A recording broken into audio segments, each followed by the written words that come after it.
All right, thank you, Bruce. So I'm here to present a little bit about the provincial initiative, about Alberta Infrastructure's BIM initiatives, and give you a little bit of a brief update about what we've been up to over the last year and a half. So away we go. Before I get into that, just a quick recap for those who may not know what Alberta Infrastructure is and what we do. We are the Ministry of Infrastructure here in Alberta.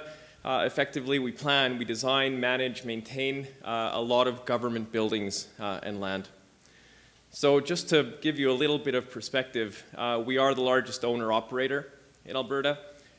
We manage approximately 28 million square feet of property. We have close to 2,000 buildings that we manage in 250 communities, and this number is growing by the day, it seems. And a total of about $10 billion plus of replacement value for our facilities, so a fairly significant portfolio of properties. So a few examples of what we do. Do hospitals, Grand Prairie Regional Health Center, for example, correctional facilities, the Edmonton Remand Center. We do dozens of schools every year. This is an example of the Nelson Mandela High School in Calgary. This is one of our flagship buildings to be opened later this year in Edmonton, the Royal Alberta Museum, which I'll talk a little bit more about later on in the presentation.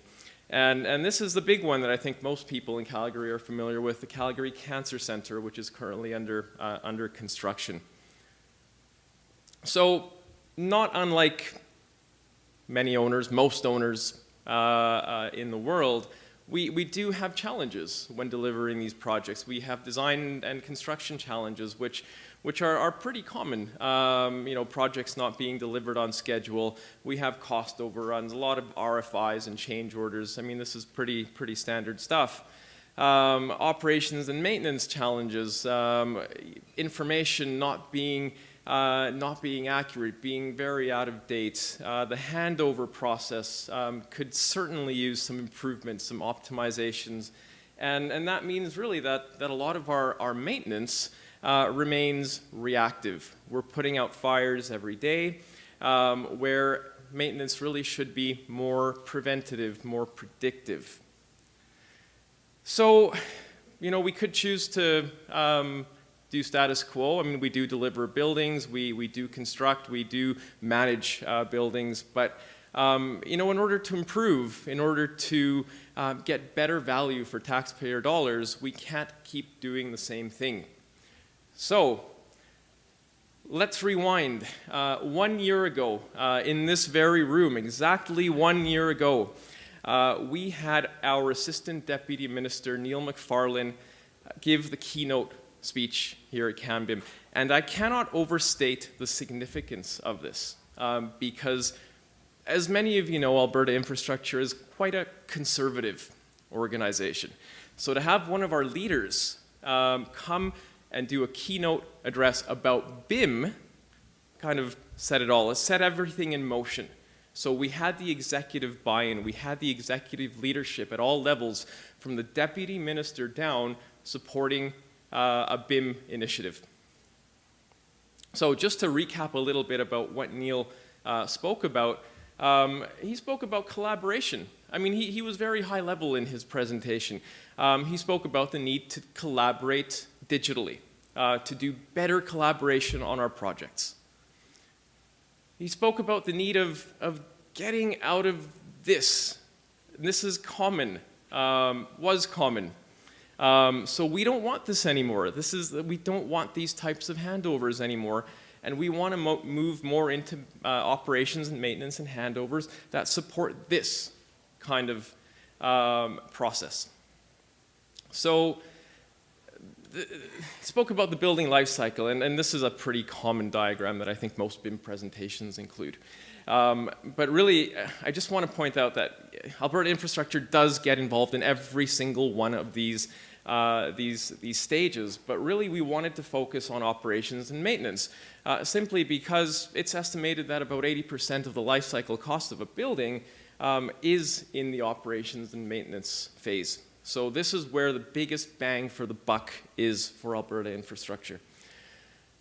So Neil was quite ambitious and quite visionary in his speech, and he promised that we would deliver a set of requirements by the end of the year.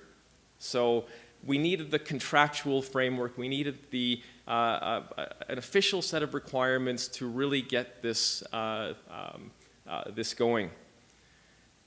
And all of this to the benefit of taxpayers. We wanted the best value for money, the biggest bang for the buck, and this was really the driving force behind this, this initiative.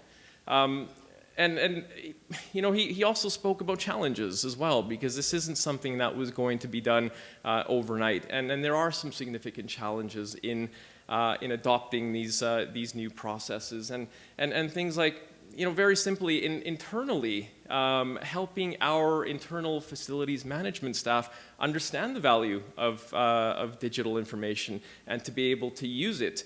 This is not as easy as it seems. The BIM capacity throughout the supply chain, we know that the Dialogues and Stantec's and PCLs of the world can do this stuff. They're already doing it. They'll do it even without our requirements. But it's the smaller firms that may have been a little bit more problematic in terms of that expertise and knowledge. And contracts. You know, not everything can be solved through technology or through digital delivery requirements. You know, we really had to get down to procurement issues and finance and contractual, legal, all of that stuff, which we continue to try to address. So he set out the vision, and it was a pretty bold and ambitious vision. We wanted Alberta to be leaders. We wanted to lead by example. So it was quite reassuring that Neil kind of set this all in motion. And what I want to talk about for the rest of the presentation is, well, what have we done since? Because talk is easy. So what tangible results has Alberta Infrastructure produced? So I'm gonna give you a bit of a recap of what we've done. So started off by thinking of digital transformation. We wanted Alberta Infrastructure to move into the 21st century. So we picked a few topics that we wanted to focus on. One was obviously BIM. For greater use of BIM for design and construction. We really wanted to focus on asset information, though. Asset information management for handover, for facilities management, and to come up with a strategy for defining our requirements and actually getting information back from our contractors and consultants that would suit our facilities management teams and our enterprise systems. We wanted more project collaboration. We wanted to be an engaged owner. We wanted to digitally collaborate on projects with our stakeholders. And to govern all of this, we wanted to come up with a set of detailed, practical, reasonable, achievable contractual requirements to release to our industry stakeholders. So in terms of the information, we went back and we spoke to our facilities management teams, and we started getting into what they actually needed in terms of information. And we came up with these three things. Granular asset information. So we needed to know about a specific pump, what room that pump is in, what the model number is, what the serial number is, the warranty information, and so on for all of our maintainable assets. We wanted to focus on structured digital information. That means PDFs that are bookmarked, that are searchable. You know, we wanted to get out of the delivery of paper manuals. And we wanted accurate drawings, accurate models for BIM projects, because often we receive as-builts and record models that aren't necessarily as-builts and record drawings. So we wanted our facilities to be up to date with accurate, up-to-date information. So we went back to a definition of BIM, and what's a BIM presentation without a definition of BIM? So this isn't something that I made up. This was found through a little bit of Googling, but I think it really fits what our approach to BIM is. So I just want to read it out to you. It's a managed approach to the collection and exploitation of information. And information is bolded, it's green, it's a bigger font, because that's what we want to focus on for projects and assets. We have lots of projects, we have lots of assets. We want to focus on getting good information. So much so that we think that the term better information management is probably more suitable an acronym for BIM than building information modeling. So this is our philosophy at Alberta Infrastructure. We want better information. We want to manage it better. So why do we want to manage it better? It's because, again, we are involved in all aspects of the life cycle. A significant portion of the information that we use with our enterprise systems for capital planning, for portfolio management, for facilities management is generated by our projects, by our consultants, and by our contractors, so that we want to make sure that throughout this life cycle, this data is consistent. We have common nomenclature for our assets, classification systems, and all of this shared information is managed in a consistent manner. Again, it's all about the information. Information is king. So in order to do this, we needed requirements that didn't look like this, because this is unfortunately quite common amongst owners. And this doesn't produce any valuable results. This is very counterproductive. I would rather have no BIM requirements than something that said contractors shall provide a BIM model. And I can get more into that when we start talking about the Royal Alberta Museum project. So, no to this. So in order to improve, we set out some guiding principles for what we wanted our requirements to look like. So one of them was that this wasn't going to be limited to major capital projects, worth over $100 million or whatever. We wanted information for all of our projects. We wanted requirements to be used consistently for every single project that we have, be it a pump replacement or a multi-billion-dollar cancer center. However, not all projects are suitable to 3D modeling. We don't need to create a BIM model for a boiler replacement, for example. But all projects need to deliver granular asset information, whether it's a pump replacement, a boiler replacement, or a continuing care center. We need that level of detailed information. We don't care about software. We're not going to mandate Revit or EcoSim or whatever platform is trendy right now. We expect that our stakeholders design with a software that is more suitable for them. So we are completely software agnostic. We're not setting out to change the world, to revolutionize the world right now.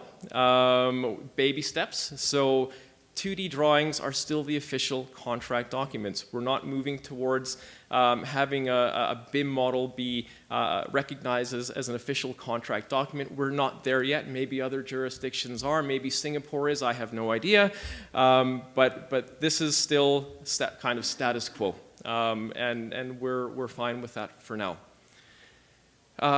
We are going to validate information deliverables. So while our design review teams in the past were validating designs and specs and all sorts of things like that, we are taking the initiative to actually start to validate the drawings, the models, the information contained in those models, at schematic design, at design development, throughout construction, throughout the whole life cycle of a project. We will be there making sure that the information that's delivered to us is meeting our requirements.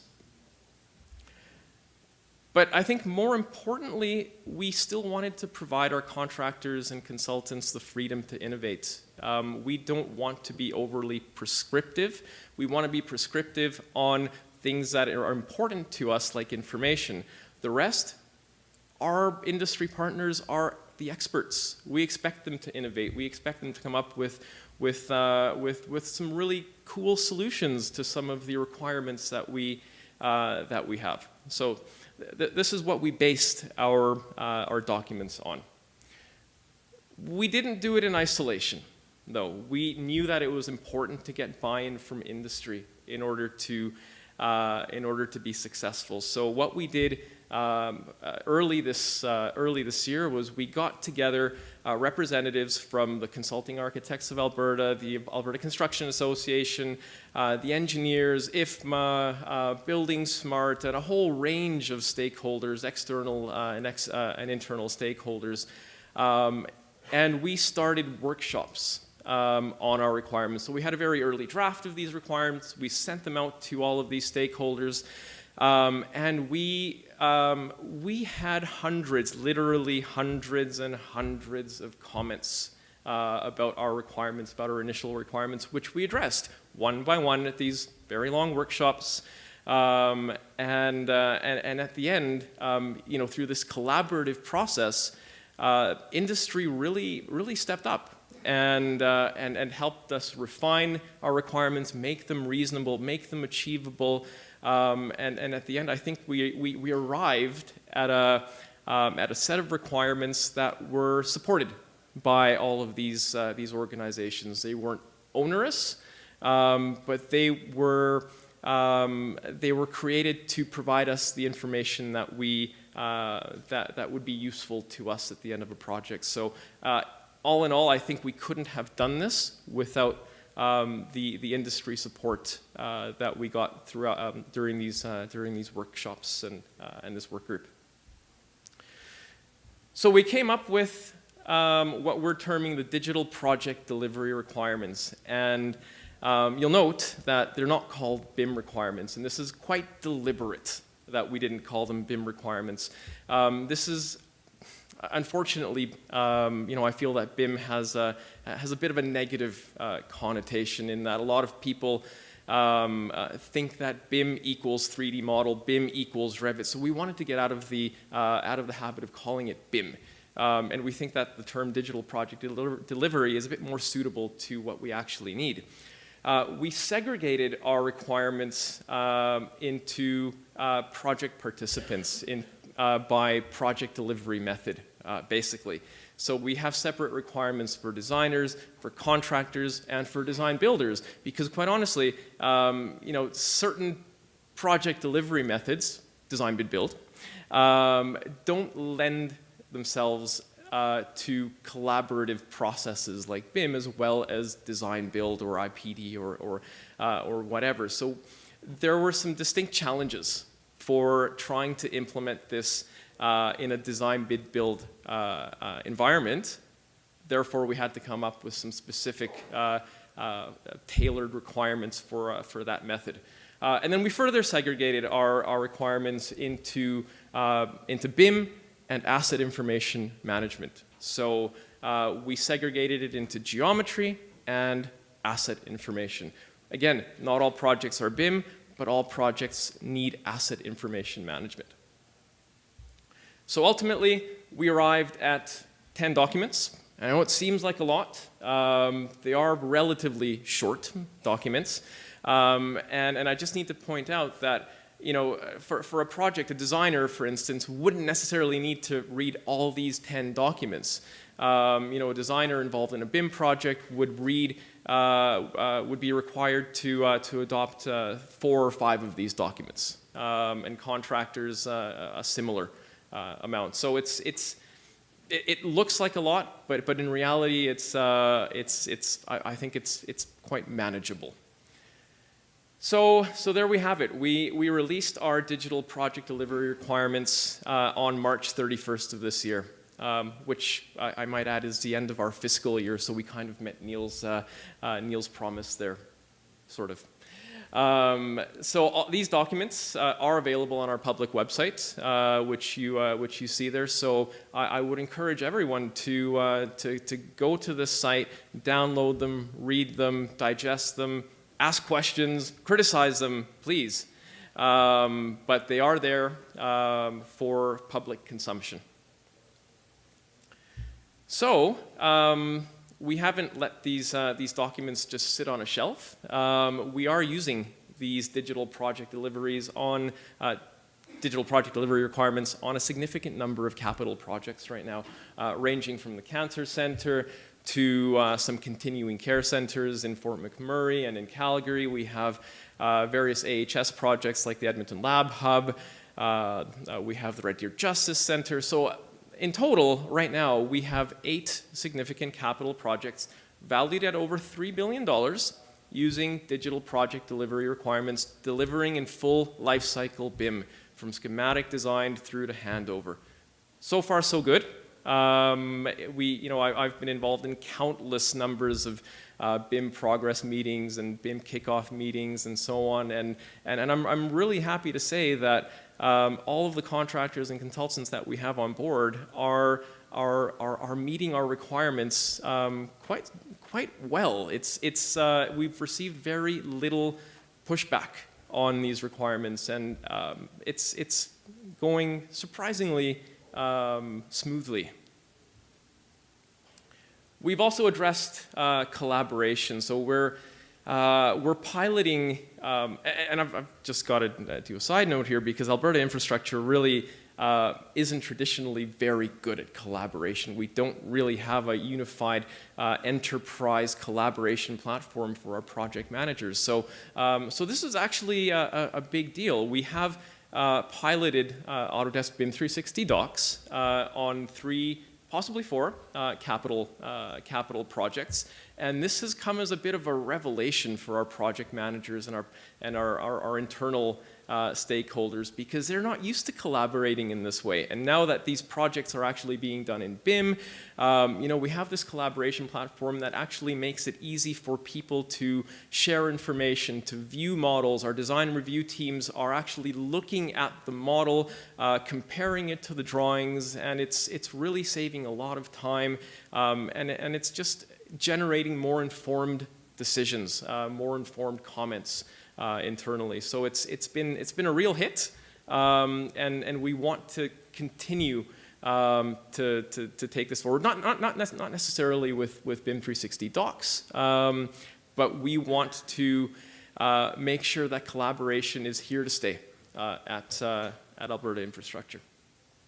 So another big thing that we're not traditionally great at is engagement throughout the project lifecycle. So on the BIM side, and we've been fortunate because we do have a team of 4 dedicated BIM staff on board, and we have been involved at every stage of these 8 projects that I previously mentioned. So we've been involved in collaborating on the BIM execution plan generation. We've been at the BIM kickoff meetings, at regular progress meetings. I mean, every 2 weeks, every month, whatever it is, we are there making sure that our consultants, our contractors are meeting our requirements, and that we're all speaking the same language. We're all aligned on expectations. And we're also bringing in facilities management teams, our facilities management teams, very early on into the project, and we're having these things that we're calling FM breakout sessions to make sure that facilities management teams, either at Alberta Infrastructure or client ministries like AHS, have full understanding of what is actually required for the contractors to deliver in terms of asset information. So this process has been very important to making sure that we receive valuable and consistent asset information. So we're also doing. I'll explain a little bit about the Royal Alberta Museum project. The RAM. Is I think about a $300 million project in Edmonton, and it was our first attempt at BIM. Unfortunately, this started off in 2012, and we had requirements, kind of like I showed before, you must do BIM type of thing. So we got the handover. We got a BIM model at the handover, which was supposed to be a record model. Turns out it wasn't that much of a record model. And we received all sorts of handover information, O&M manuals in various states of development. And we spent the last year or so trying to put this together, refine it, improve it, making sure that the data in the model, that the model talks to the O&M manuals, that there's a link between the operational data and the geometry, creating a COBE file to organize all of this information. And we're almost there. We've almost finished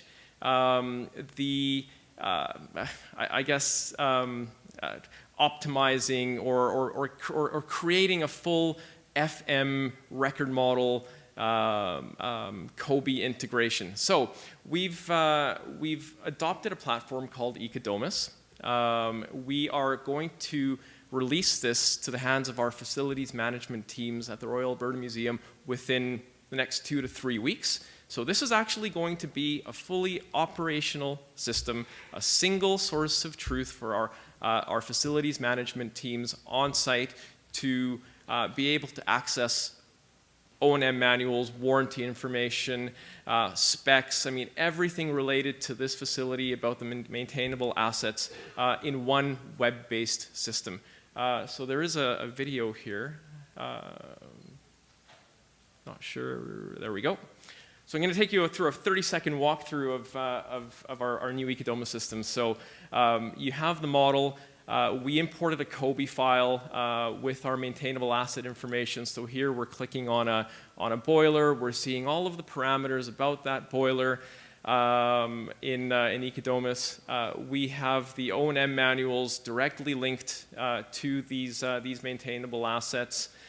We can isolate our systems for these assets so we can see exactly what's connected to it, etc. So again, this is a pilot project, but it's not a proof of concept.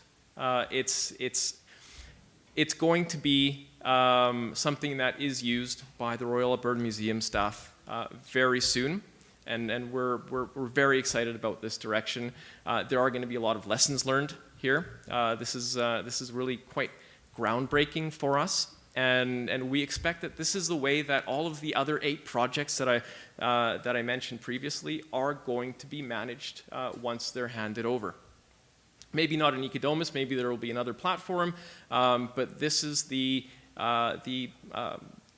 future for how we integrate facilities management data with the BIM model. So, what is next? What are we working on over the next year? We have a fairly big project called the ERP coming. Now I'm bound by some NDAs here, so I can't reveal a lot about what's happening. It will be revealed in the next 2 to 3 weeks what exactly we're doing specifically. But suffice to say that we are getting a government-wide ERP system that is going to bring together all 21 ministries and have us doing using the same piece of software, the same data to kind of do this whole one government approach to managing information. Daunting, yes, but yes, I can hear some snickers there. But anyway, for Alberta Infrastructure, what is important to us is the enterprise asset management system and the integrated workspace management system. This is what's going to bring together all of our legacy systems that we have at Alberta Infrastructure. So our 100 systems or so that don't necessarily talk to each other, and try to create a system that where we're all using the same source of truth for O&M manuals, for capital planning, for portfolio management, for preventative maintenance, etc. So the big news about this is that within the scope of this massive project is COBE integration and BIM integration. So in our new fancy IWMS, Enterprise Asset Management System, we will have something like what I just showed you previously in EcoDomus. Will it be EcoDomus? I have no idea. It could be. But this is something that is now very well entrenched in what we're trying to achieve with this ERP. So it's there. It's in the bill of materials. It's in the scope of this this ERP implementation. So it is going to be happening in the next year or two. And lastly, we have project collaboration. So, while we're piloting BIM 360 docs on a few projects, there is a realization now that we need to do this for all of our projects. Again, not necessarily BIM 360 docs, but this is included within the scope of the ERP implementation. We will be collaborating digitally on all of our projects over the next year or two. So the next step for us is, while we've tackled somewhat our capital projects, the vast majority of the projects that Alberta Infrastructure does are smaller projects, tenant improvement, maintenance projects, and we do hundreds of these every year. So again, I want to reinforce the fact that we need information for all of our projects, not just our cancer center type projects. So we are developing an extension to our digital project delivery requirements, just very much tailored for these smaller projects. So we realize that for the very small contractors that are doing these maintenance projects, giving them a COBie file or asking them to deliver a COBie file is probably a little bit unrealistic. At this stage. So what we're doing is we're developing kind of a simplified COBie system that will be much more suitable for these smaller projects. And if you just have a look at that flow chart there, so this is how we're intending for it to work. We're creating something that we're terming asset information collection forms, which are fully COBie compatible. We hope to receive these from our smaller projects, our smaller contractors at handover. We will have a process to take the information that we get in these asset information collection forms. We'll press a button, it'll mash them up, create a COBie file, which will then be imported into the ERP system. This is our kind of high-level vision of how this is supposed to work. You can't really see it very clearly, but this is an example of one of the asset information collection forms that we have. It's a spreadsheet. It's a bit of a smart spreadsheet that we're intending to deliver to our smaller contractors to have them fill out digitally with the asset information required for our new ERP system, which is completely COBie compatible as well. So this is a work in progress. Hopefully by September of this year, we'll have this a little bit more fleshed out and kind of released as a version 2 of our digital project delivery requirements. The other thing that we're doing is we're moving towards paperless handover. So there has been some talk that there's a bit of inconsistency with what we are requiring in our specifications right now, which is a lot of paper O&M manuals, paper drawings, paper, and our new digital project delivery requirements, which is all digital. And we're actually asking our contractors to deliver both. And it doesn't make much sense to me. So we're saying no to this and no to that.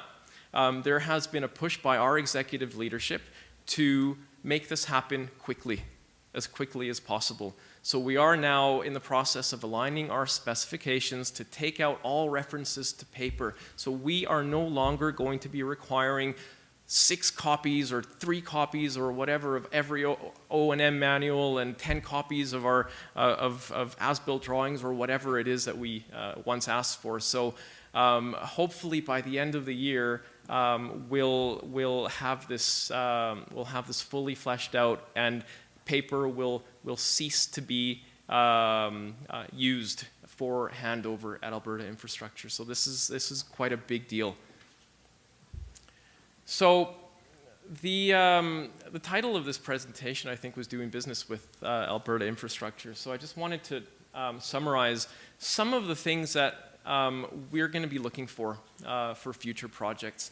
And really the focus is going to be around asset information management. Making sure that information is managed and collected by our contractors, by our designers, in an organized, consistent fashion. We're looking for COBie for our bigger projects. We realize that there isn't a lot of COBie expertise right now. We're hoping to change that, and we're here to help to support our industry stakeholders who may not have that experience as well. Obviously, BIM. We're continuing down the path of traditional BIM for our bigger capital projects. We're focusing on collaboration. We want to collaborate digitally on all of our projects. We're focusing on a digital handover and innovation. And I'm very proud to say that the contractors and consultants that we have on board on those 8 projects that I showed you previously are really innovating. They're doing some incredible things right now. And I can point to the Cancer Center team, who are really just stepping it up and doing some phenomenal things with our requirements. And it's very heartening to see that happen. And a lot of our other projects as well are really taking our requirements to a level that we never expected industry to be able to achieve so quickly. And I'm going to leave you with this. All of our future projects are going in this direction. This is not necessarily the future for Alberta Infrastructure. It is the now. We are doing this right now, and we will continue to make sure that projects are delivered digitally in the future. So we want to continue to lead by example. We want to continue to collaborate very closely with our industry partners. We want to continue to learn from the various challenges that we're seeing on our current projects, and we're excited to be moving down this path. So, just leave you with a final quote from Steve Jobs there. Yes, we are innovating, and yeah, it's going to be it's not going to be easy, but we think we're making some reasonable and wise decisions for making sure that taxpayer dollars are being used more effectively for the future. Thank you.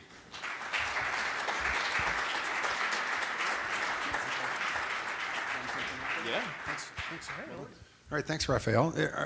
Let's get some questions for our friend from Alberta Infrastructure. Who wants to put Raphael on the spot? There's one in the front here. Grab a microphone. Not on the spot. That's not what I meant. Not this guy. Thanks. Hi, thanks for that presentation. I guess I'm just wondering what is your strategy in terms of model maintenance after the construction is complete and the model has been turned over, and let's say like there's a renovation or a boiler moves or something. How is that model going to be updated to reflect the conditions that exist?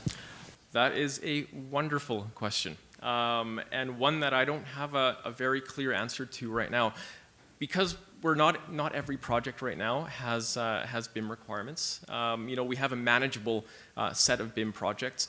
We can probably do a lot of that internally, or get our TPM contractors to do some of that work. Now, once we start getting into the dozens, hundreds of projects that are delivering BIM models, we're going to have to rethink that. You're absolutely right. There's no point in having a great system like EcoDomus or whatever if your model is out of date. Look, we currently face that problem with our 2D drawings, with our 2D as-built. We don't maintain them. So something fundamentally has to change. And hopefully with the realization that asset information is actually important, it's valuable. With the implementation of this new ERP system, you know, there will be more opportunity to get the resources in to help maintain this data. Don't have a clear answer for you right now, other than my small team. For the moment, that needs to change.